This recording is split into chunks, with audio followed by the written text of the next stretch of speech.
Assalamualaikum warahmatullahi wabarakatuh. Kembali lagi dalam channel Uncle Wira. Uncle kali ini akan membahas SKB Cap Dosen Kemendikbud untuk dimensi psikologi ya.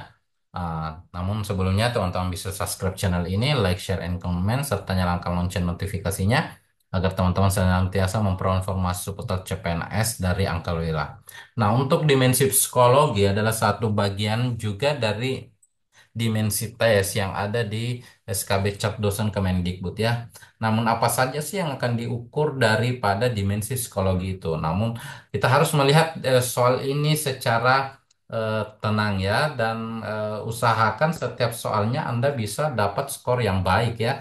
Karena dimensi psikologi ini skornya mirip TKP ya. Karena eh, dia juga jawabannya mirip TKP ya, karena ada beberapa aspek yang akan diukur dari dimensi psikologi. Yang pertama ada bagaimana untuk melihat integritas teman-teman ya, integritas akademik teman-teman. Ini bagian daripada kode etik dosen ya. Kemudian bagaimana keterampilan interpersonal teman-teman ya. Kemudian bagaimana motivasi teman-teman dalam berprestasi ya. Kemudian bagaimana teman-teman memiliki semangat untuk belajar berkelanjutan, artinya belajar secara terus-menerus ya. Bagaimana bagaimana kemampuan sosial teman-teman dan bagaimana perilaku kolaboratif teman-teman. Ini nanti akan tertuang di dalam soal-soal yang akan disajikan di dalam tes nantinya. Nah, teman-teman harus berpikir di dalam enam aspek ini sehingga dengan penguasaan komponen enam aspek ini teman-teman bisa menjawab soal berdasarkan apa yang diminta di dalam soal tersebut. Nah, untuk tahun 2023 kemarin, ya tesnya mirip dengan TKP dengan 20 soal dengan pilihan 5. Namun di tahun-tahun sebelumnya juga yang ketika pertama kali SKB Cap Dosen Kemendikbud eh, dengan 4 subtes ini ya ada etika dan literasi, etika dan tridharma, kemudian ada penalaran, kemudian ada psikologi, kemudian ada bahasa Inggris.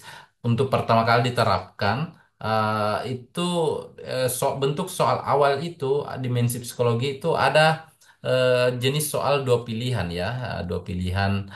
Kemudian untuk tahun terbaru ini 2023 itu lima pilihan ya. Nah, kemarin yang dua pilihan itu, yang sebelum-sebelumnya itu dua pilihan itu hanya memberikan pernyataan apakah, namun dalam bentuk kalimat ya, tetapi kalau kita tangkap bahwa di situ hanya menunjukkan bahwa kita setuju atau tidak setuju dalam pernyataan yang disajikan. Oke, langsung saja kita lihat bentuk soalnya. Yang pertama, dimensi psikologi. Soal pertama itu adalah pimpinan fakultas menggelar rapat kerja terkait penyusunan rencana kerja tahun berikutnya. Setiap peserta rapat dianjurkan untuk menyiapkan usulan kegiatan. Maka respon saya adalah A. Akan mengajukan satu ide kegiatan tergantung dengan situasi dan kondisi. B. Akan mengusulkan ide kegiatan terlepas diterima atau ditolak ide tersebut. C. Saya akan menyimak rencana kerja tersebut dengan seksama. D. Saya akan mengkritik usulan rekan lain yang menurut saya tidak penting. E. Paling penting saya menghadiri rapat meskipun terasa berat karena masih banyak kesibukan lainnya. Nah, teman-teman harus tenang di dalam memilih ini. Sebenarnya kelihatan bahwa kita bisa buang poin 1, 2, 3 ya, yang teman-teman harus sisakan adalah poin 4 dan 5. Tetapi teman-teman harus fokus bahwa bagaimana di 20 soal itu teman-teman bisa dapat skor 5 ya. Nah, kalau bagi Uncle, kita bisa, misalnya saya menyimak rencana kerja tersebut dengan seksama, artinya eh, saya tidak pilih ini sebagai skor 5. Kenapa? Karena di sini tidak jelas apa yang Anda lakukan, hanya sebatas menyimak.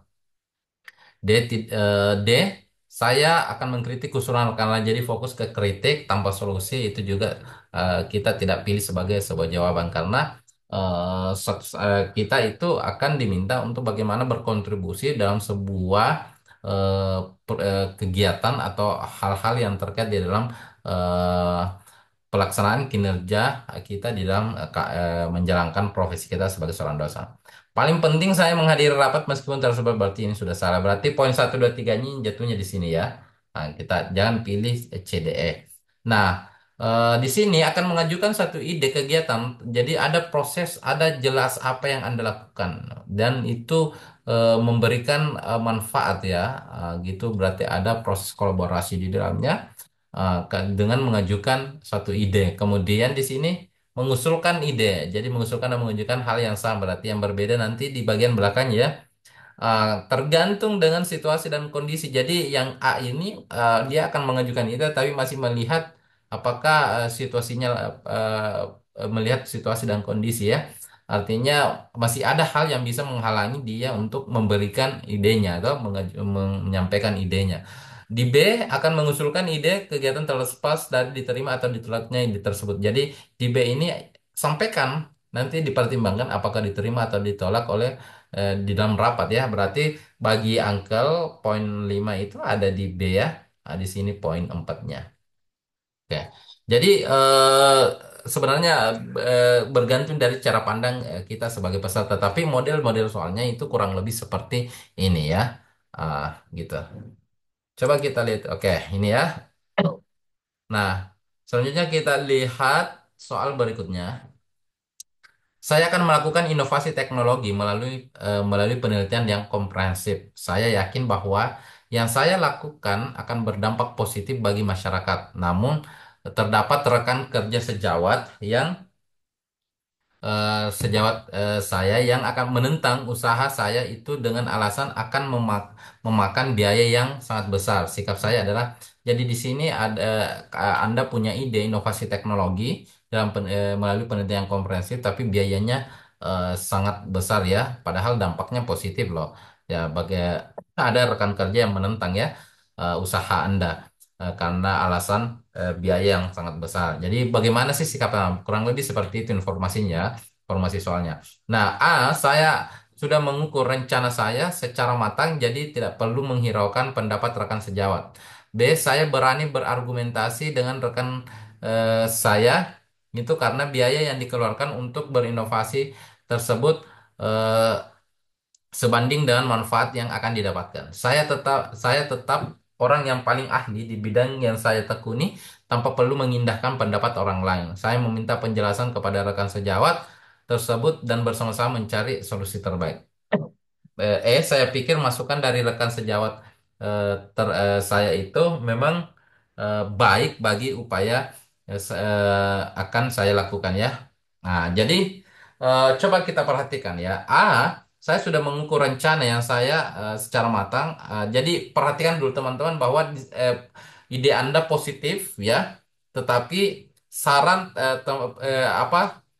saran teman-teman Anda itu bahwa dia ditentang oleh teman-teman Anda karena biaya yang sangat besar. Artinya itu juga kita lihat sebagai hal yang positif ya. Karena jangan sampai kita mengeluarkan anggaran yang sangat besar sementara ada hal yang lebih penting yang perlu kita kerjakan ya. Jadi kedua-duanya adalah hal yang positif. Apa yang dilakukan oleh rekan Anda, kemudian apa yang Anda lakukan adalah kedua-duanya hal positif. Oleh karena itu kedua-duanya harus terakomodasi ya. Oke, kita lihat ya. Saya sudah mengukur rencana saya secara matang, jadi tidak perlu menghiraukan pendapat rekan sama. Berarti ini meniadakan ya apa pendapat apa dari rekannya, padahal itu juga penting ya, karena pertimbangan biayanya yang sangat besar. Berarti kalau bagi angkel sih saya tidak pilih sebagai sebuah solusi ya. Oke. B, saya berani berargumentasi dengan rekan saya karena biaya yang dikeluarkan untuk inovasi tersebut sebanding dengan manfaat yang akan didapatkan. Berarti ini tetap melakukan tanpa mempertimbangkan pendapat rekannya atau berani berargumen dengan rekan saya ya. Berarti ini menentang ya, menentang rekannya. Berarti ini Uncle sih menurut Uncle tidak pilih sebagai jawaban yang tepat. Kemudian C, saya tetap orang yang paling ahli di bidang, jadi merasa dirinya paling ahli dan yang saya tegun tak mengindahkan pendapat orang lain. Berarti ini Angka juga tidak pilih sebagai sebuah jawaban yang tepat ya. Kemudian saya meminta penjelasan kepada rekan sejawat tersebut dan bersama-sama mencari solusi yang terbaik. Berarti di sini ada soal pertimbangan ya. Jadi soal pertimbangan itu menunjukkan bahwa kita tidak langsung menerapkan apa yang kita lakukan, tetapi juga meminta pertimbangan daripada rekan. kerja kita ya, rekan kerja kita, karena bisa jadi rekan kerja kita juga masuk akal di dalam memberikan informasi ya.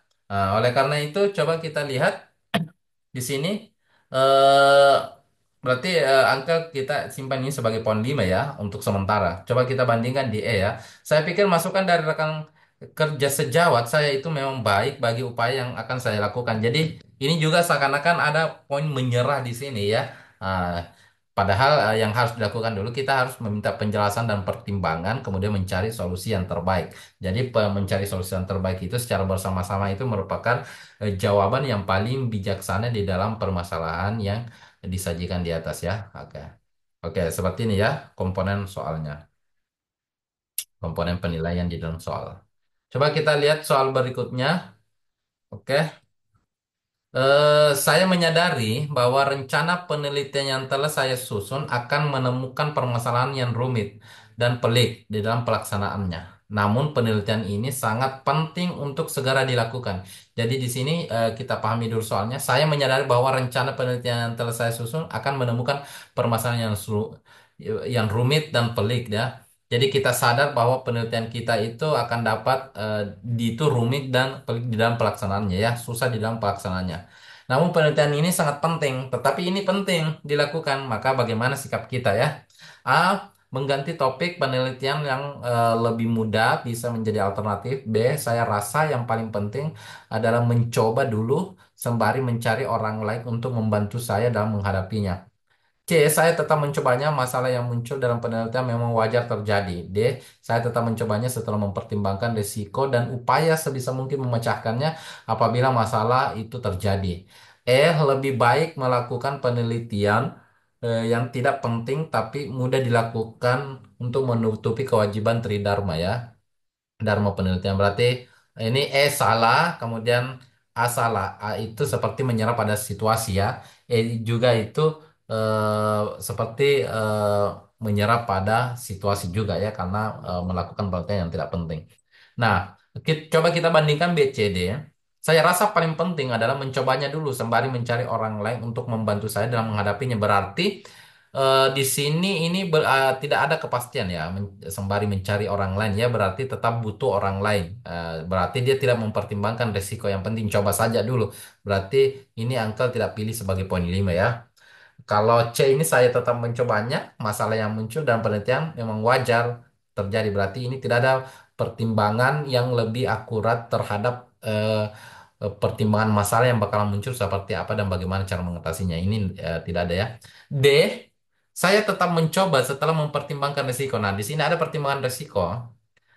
Dan berupaya sebisa mungkin tetap dia lakukan dengan sebisa mungkin memecahkan apabila masalah itu terjadi. Jadi dia tetap mempertimbangkan segala kemungkinan buruk yang terjadi dengan tetap mencari solusi-solusi apa yang bisa mengatasi kemungkinan tersebut. Berarti bagi Uncle poin 5 itu ada di D ya. Oke.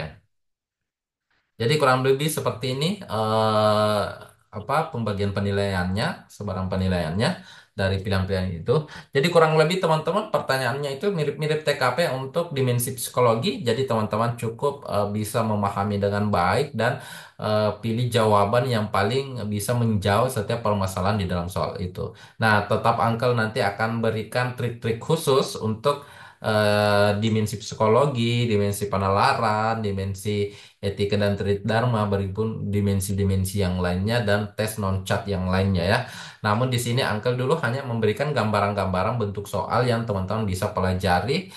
Paling tidak teman-teman tidak shock nanti ketika melihat model soal di dalam tes SKB nanti. Jadi seperti itu yang dapat Uncle sampaikan pada video kali ini. Semoga memberikan manfaat dan bisa menjadi jalan bagi teman-teman untuk menjadi ASN di tahun 2024 ini. Pesan Uncle, tidak ada yang bisa menghalangi teman-teman untuk menjadi ASN di tahun ini kecuali tiga perkara. Yang pertama, rasa malas dari belajar. Yang kedua, lalai terhadap doa. Yang ketiga, sombong terhadap takdir. Oleh karena itu, senantiasa belajar, senantiasa berdoa, dan serahkan nasibnya kepada Tuhan Yang Maha Esa. Sekian, Assalamualaikum warahmatullahi wabarakatuh.